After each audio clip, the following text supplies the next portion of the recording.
All right, so for this texture drawing, you're going to choose two different objects or surfaces that have very different textures. The textures should really contrast each other so that you get to practice a lot of different texturing techniques.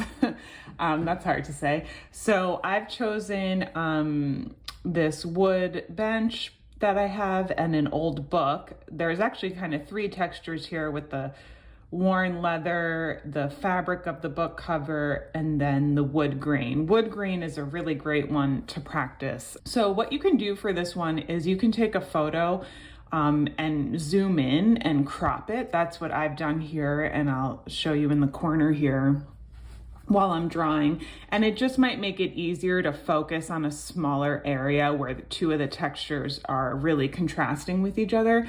And it can look really abstract. You know, it doesn't have to look like, we don't have to know what it is. It can be almost like macro, and we can get a really close up of this composition that you're making. So thinking about the composition, you know, going back into some of our previous lessons if you need to brush up your composition skills, and then just creating something that's contrasting. You can use pencil or pen. I'm going to be using pencil for this, and I'm going to be starting with a B just because I want you to be able to see it, and I kind of draw lightly anyway. And then I'm going to go into a darker 3B and then eventually get into a 6B. You can do this in pencil, pen, charcoal. I think charcoal can be a little harder with these texture techniques, though you can create amazing texture with charcoal. Okay, so I'm gonna start this drawing just like we've been doing every drawing. And I also made my composition small because there's a lot of detail in this, so you don't have to do a huge drawing. And I made it 5x7, and sometimes I'll just write this in the corner of the drawing. Like if it turns out being amazing, it can fit into a standard frame. So a lot of times I just measure out my compositions just in case. You never know, you might have a masterpiece and you might want to frame it. So I'm getting this shape, and as I'm doing it, I'm realizing that my photo is a really different proportion than what I've made this 5x7 shape. So I think I need to forget about everything I just said and cut it off the composition here to make it a little longer. So these are things you can always be adjusting, and I love when I make mistakes in real time so that you can see how it's your art. You get to just adjust it and make it work for how your composition is. I'm gonna erase this so I don't get confused and so you don't get confused. Okay, this is looking a little bit better because what I was seeing while I was trying to sketch out my composition, I was looking at this negative space here, and it just wasn't working out for like the angle of the book and where it was hitting. So that looks a little bit better. This is kind of a funny angle, but I'm gonna just draw that. So I'm just blocking out the big shapes. And now I really want to make sure to get these textures in. So I'm just making sure these kind of outlines are in the places I want them to be. And we're not doing a photorealistic drawing, which is very cool, but that's not what I'm expecting here. I'm just expecting you to practice with these techniques and learn a little more about texture, so to apply what we learned in the sketch to actual real world things. And this is another way I'm going to take a little artistic license. I think there's not enough space here to get all of these lines in, and I really want to have this sort of central shape of the wood grain with these sort of pieces coming out like spokes of a bicycle wheel. So I'm gonna kind of fudge it a little bit with my artistic license and maybe make a few less of these lines than are actually here. The nice thing about this is that nobody would ever know unless they saw the original photo. So you can kind of start to make your own choices about what you're drawing, and you can be adjusting the composition and adjusting the shape and size to make it work for you. Okay, so this is the basic outline. And then we're gonna do, just like we've been doing, kind of build up in layers. So I'm still in my lightest pencil, which I'm using a B, but you might have an HB or even a 3H if you want to start really light. And I'm just gonna keep refining. So this texture here of the leather, I can see kind of these lines, these diagonal lines, and then they make almost diamond shapes.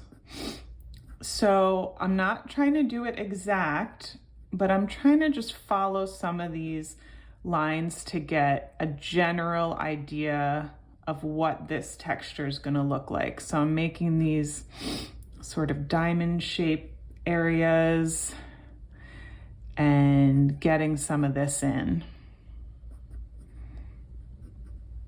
And again, you can take some artistic license here, like maybe I'll make it a little bigger than it is just to practice the texture.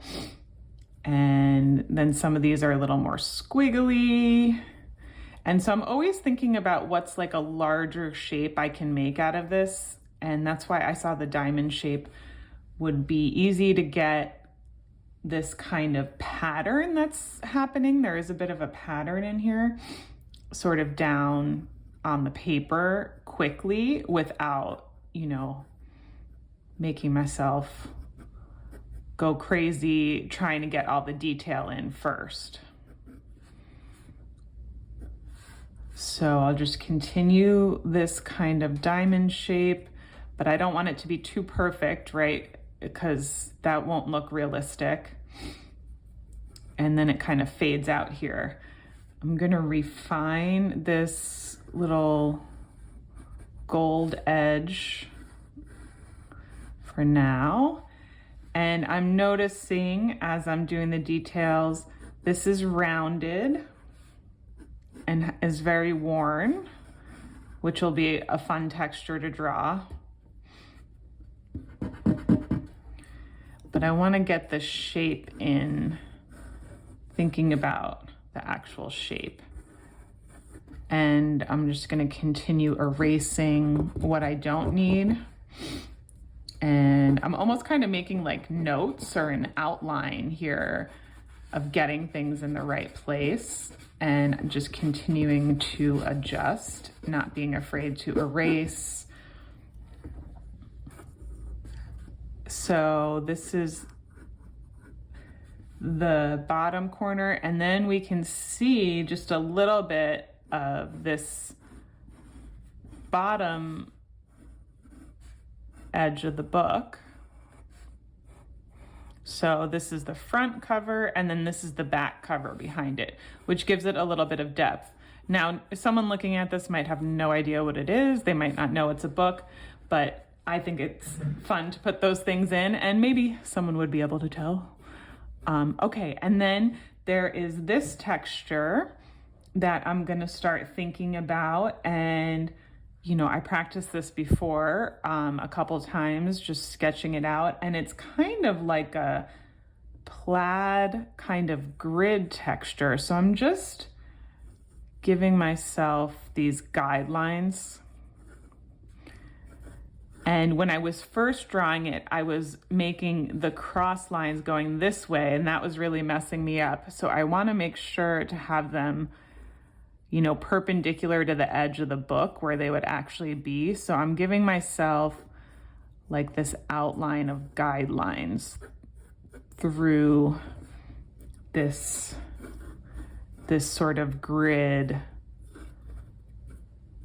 shape.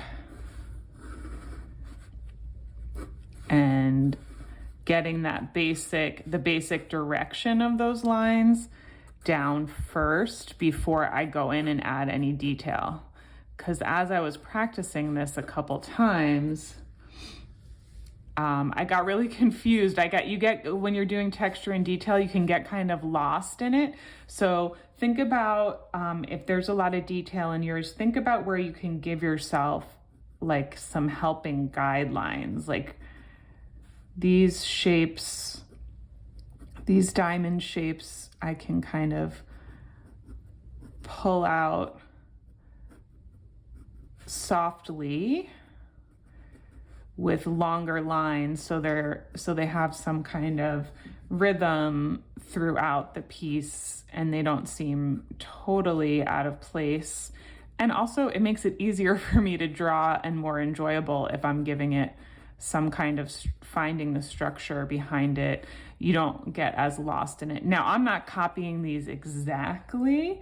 I am just kind of glancing at my photo and seeing, what does this overall pattern look like to me?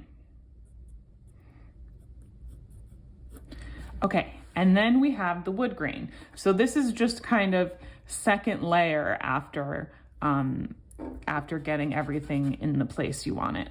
So I think this line is really interesting in the wood grain. So I'm gonna further refine the edge of it, and the edge is dark, so I'm not gonna be afraid to go dark. And I'm kind of making these like we did in I'm making the ticks like we did in the texture library. So I'm making just small lines, and that's giving me this interesting edge. So I'm just making those tick lines, and then I'm gonna have them come out, and I see the wood grain kind of going this way. So going with whatever the shape of your objects or surfaces are, and just getting it started. And I'm going to continue with these little dashes. And this is a little closer to the book than I have it. And then it gets really like crisp as it goes down here. So I can make it even darker.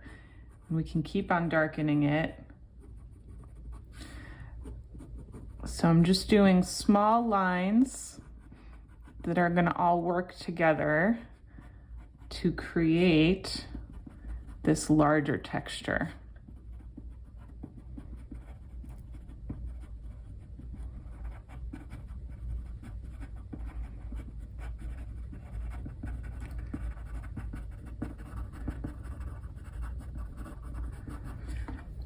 All right, and then I'll keep going with each of these lines, but I wanted to show you. So I would kind of get them all up to a similar point.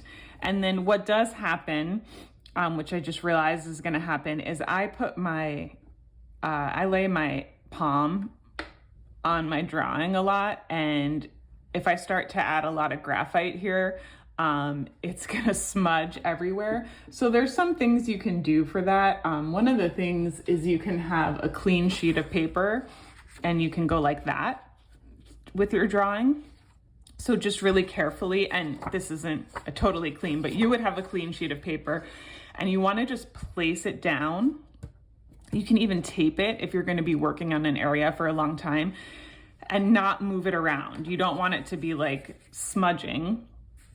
But that's a good way to do that. If you started to build up one area and then you realized, uh-oh, I'm gonna start smudging it. Okay, so in here, I'm gonna come in and do these little crosses, these little cross sort of X shape textures in the diamond shapes that I made. And that's because it looks white on the outlines that I created. So I created those outlines, but those are lighter. So I'm doing sort of X shapes and ticks, and then I'm gonna leave a little white space,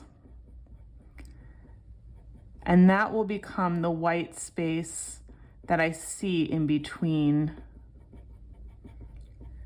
those diamond shapes. This white space here will become the lines, kind of the lines that I was drawing. I hope this makes sense while you're looking at the photo image. And you can always erase too, but I'm just making tiny little X's and some tick shapes. So those are just short lines or dashes. X's or crosses are a great way to make texture quickly. And you can get down a lot of it. Now you can see why I made this small, because this could take so long. And I can come in and erase some areas and keep going. I don't want my edges here to be too perfect because there is some texture in those lines that's created. So I do want to leave some overlap of these lines happening in the whiter space. And that's how I would build up this. And I would fill the whole thing.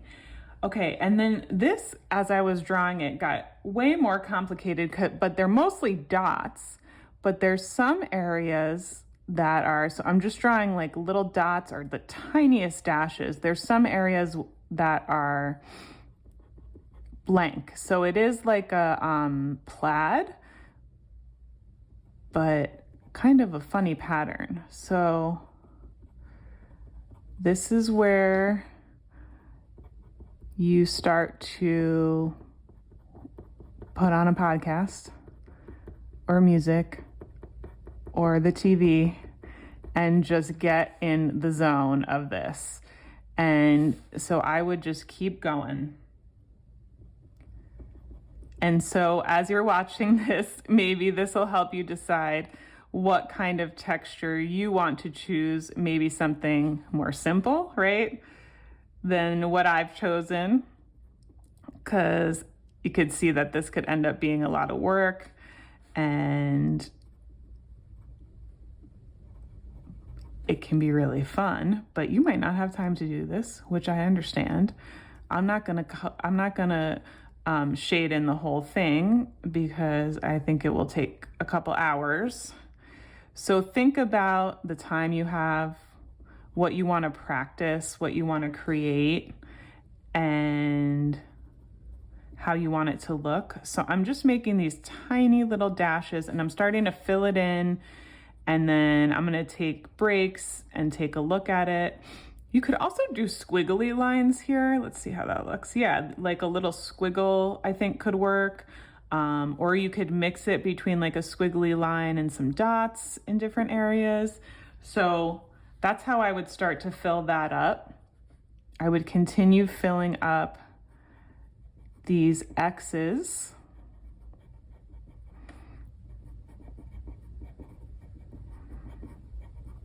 And the trick is to just keep going. And then this sort of gold leaf detail, I'm doing kind of squiggly lines. They remind me of like the heartbeat monitor lines to get the texture in. And you know, I'm not copying this exactly. I'm just kind of letting my hand go and making some that are like the heartbeat monitor, some that go up and some that are kind of just straight. Okay, and now I can keep going with the wood grain. So this is gonna come down quite a bit more. So I can make longer lines, like hatches, and I'm making them kind of the shape. And I'm starting off light because we can see it's dark and then light. And then I'm gonna come in with my 3B and really darken it up here. So I'm gonna make these cross hatches, or just hatches, since they're all going one direction. And I'm gonna have some of them kind of stick out where I see, you know, because the wood grain is not this perfect pattern. We want to make it look natural. So I'm gonna let it kind of, some of the lines pop out. And then I'm gonna use these ticks to, these short lines to sort of fade it down. So I'm using a lot of pressure and overlapping where it's the darkest. And then I'm using less pressure and less overlapping to let it fade out.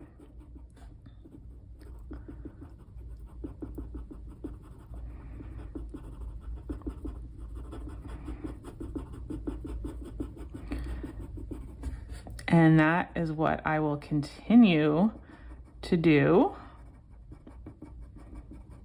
So I wanted to show you a couple different types of textures so that hopefully you can apply these to whatever you choose to go with. And then I'm making long hatches over the whole area to kind of unify it.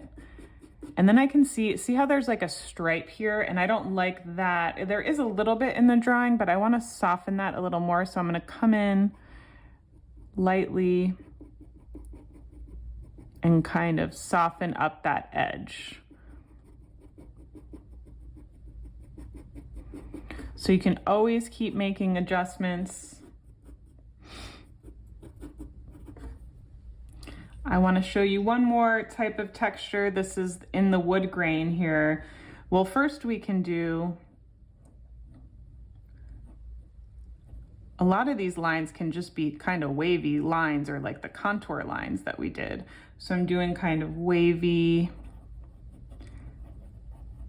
lines, and then this cool imperfection in the wood that I always think these kind of things are so interesting. It's like a rectangle, a really long rectangle, right? And then it curves at the top and comes up like that, kind of. So I'm just gonna give it some shape. I know it's not perfect, but it doesn't have to be. And then I'm gonna come in, I guess I'm using a lot of these short lines to build up. And you can see that's good for this because it's not making one like clump, it's giving you a little more of a dynamic edge. And you can choose where to make it darker and where to make it lighter. And you could always do the cross hatching. I could go another way. And this is how you just build up these different textures that are in here. And something's happening here that I'm gonna add more tick lines to, going in different directions, whichever makes sense for what's happening in my drawing. And then I can come back and do some more wavy lines in the background. And I'm noticing those are lighter, so I'm actually gonna switch back to my B. And I'm just gonna do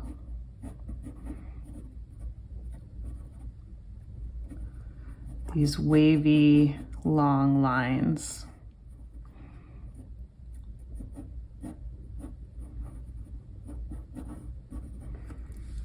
And then up here is where it kind of changes, right, into this really wavy line. So I'm doing kind of short, curved lines. Getting that in the place I want it to be. And then same thing as up here, I'm just gonna build up from light to dark with these tick lines. And I can even do more curved ones. So I'm doing like short curved lines to build up this texture. And I'm going in some different directions and then fading it out. And just continuing. And then I can do, sometimes I'll do a lighter line in the opposite direction, like a crosshatch, to kind of blend it all together. So you're really thinking about experimenting with these different techniques and making these intentional marks, that intentional mark making that I'm talking about. So I want to see you making deliberate marks and lines and dots for all of your textures. And I want to see no smudging, because I know the inclination here is to just go like that, right? That's what I see everybody do. And that to me is fine. You can smudge all you want, but for this project, I just want you to try not smudging. I want you to try actually making the marks, because when you're smudging, you don't have control over where those marks are going. You're just kind of smearing it all out. And, when you smudge like that, sometimes it kind of looks like a mistake, or it looks like it was not what you meant to do. The marks are more deliberate. They show your human hand. They show that you're really thinking about it. And I think people who are newer to drawing get nervous about putting marks down, and they don't want, especially in pen, they don't want to make a really permanent dark mark on here. But that's what we're doing. This is drawing, is making these really deliberate, intentional marks in the places we want them. And I think it's better if this looks totally abstract and just like a lot of lines. I'd rather it look like a total mess of lines than have it smudged all over and you trying to make it perfect. This is just practicing these different techniques, practicing different ways of shading with actual line. I did a little bit of this in pen, so you can see what that looks like, and all my notes. And so in the pen, I did it with pen and pencil, so it can get really dark there. And you can see with the pen, you can see the lines a little bit more. This was actually a brown pen that I didn't realize that I was using until I got into the light. And you can see I spent a lot more time on these dots. And so they give you a different look, so experiment with the tools that you have. Spend some time really working on each of these textures. You should have at least 2, and then build up the lights and the darks with this intentional mark making, with this creating values with using lines and dots of different sizes, different pressures, different shapes. We could add curved lines in here. I want you actually making the lines rather than smudging them out. So no smudging for this project.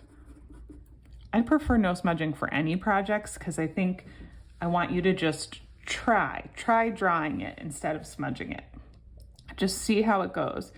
If you did, what I like with smudging is if you, not for this project, but if you really love smudging, this is a 6B. If you fill up a lot of space and then you take a smudge tool, here's a really dirty one that I have, and then you're just using it to fill in some of that. I think that's more what smudging is for. But once it goes off like that, I don't know, it looks like a little dirty, or like an accident, like you wiped your hand against it by accident.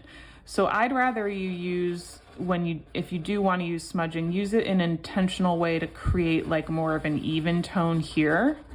But before you can get a good smudging technique, I really like to see you get your marks down, because it's the mark making that comes first. First, you need to get the graphite or the ink or the charcoal down onto the surface of the paper and feel confident about where you're putting each of your marks. All right, so I'm not going to make you sit through this whole thing, because that would be very long, but have fun with yours. You can pick something more simple. You can take a photo and crop it. It can get really abstract, just go overboard with it. If it looks kind of weird, that's great. I want to see weird drawings. I want to see just that you're trying and having fun with it and experimenting. It's all trial and a lot of error, and there's no specific outcome to how this should look. It's all about the process with this one especially.